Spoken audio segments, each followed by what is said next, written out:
my name is Lizette Nieves, and today I'm going to be informing you on how to plan a field trip. And as a person that just planned a field trip for her class, this is for people that want to take a class maybe where you have to plan a field trip, or if you want to learn what teachers and admin have to go through when planning a field trip, or if you want to be a teacher or admin in the future and plan a field trip.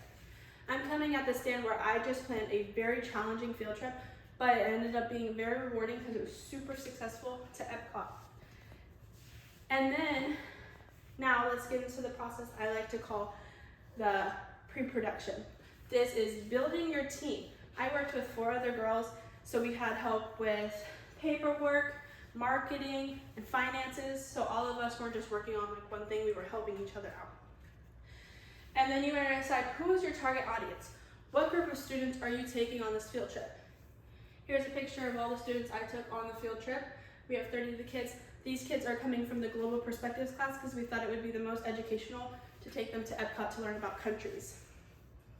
Now, we had one of our chaperones figured out, which was their teacher. And then we needed 2 other chaperones to have enough chaperones to cover 30 students. That was very easy. We found who we wanted and they were very happy to help out. Now let's decide feasibility. You need to know if your field trip is too expensive and has too many risks, because then it's a field trip that you probably should not be going on.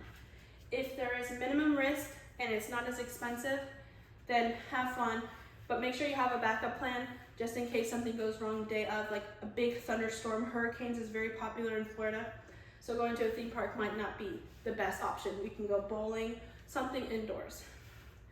Now let's discuss the planning of your field trip, because you got it all worked out. It's feasible. Let's discuss planning.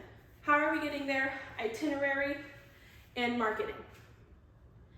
Transportation is so important because how are you going to get to the field trip? So we decided to go with a district school bus because charter buses are $2,000, and we decided it's too expensive, not feasible for our trip.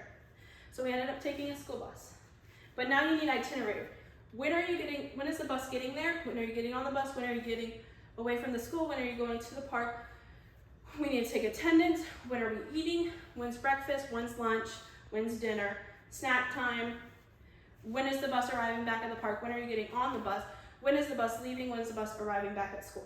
You need that all planned out, because even if something goes wrong, it's okay, but students and parents are going to want to know what is going on, and they need to know that. Now, let's discuss marketing. This is your best friend.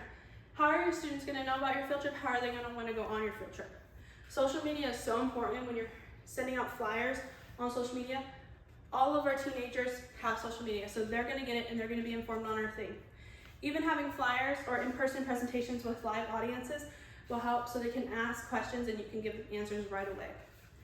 Now, let's discuss how will we afford this field trip. So tickets, since it was off-season for Disney, it was around $94 per student, but we ended up upcharging them for $100 just so it could cover our chaperones, because we don't want to make our chaperones spending money on their tickets, because they're doing a favor helping us out and coming on this field trip. And we wanted to cover some other expenses. But now we wanted to talk about buses. How are we going to afford the $600 school bus? We ended up doing fundraisers. Car washes is probably the easiest way to make a lot of money for your field trip. So car washes will be so helpful. We ended up getting all the money we needed and extra, so we could buy some snacks and water for the students, so they felt like they were getting more out of their money that they paid.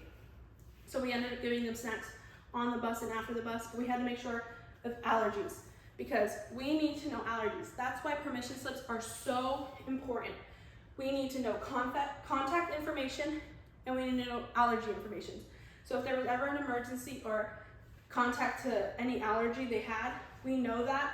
We won't give it to them. If they do it, we'll have the process and the emergency contact we need to reach. Or if something else happened to the student, we need to know guardian information. So permission slips are so important. Even if you paid for the field trip, you didn't give us our permission slip, you're not going on the field trip, because we don't know how to help in an emergency. Now you can go on your field trip. This is the part where you have fun, go on your field trip, make it successful, make sure the students are staying safe, but also having fun. Make sure you're also keeping in contact with your student. We use the app Remind to have communication with the students. So if they had questions or concerns, they could come to us, we could inform them when we're leaving the park, when we want them to meet up with us, when it was time to start walking towards the exit of the park, so we can meet up and take attendance before we leave. So now you know how to plan a field trip and how to execute it successfully if you were ever to plan a field trip in the future, whether you're a teacher or a student taking a class like me. Thank you for coming today.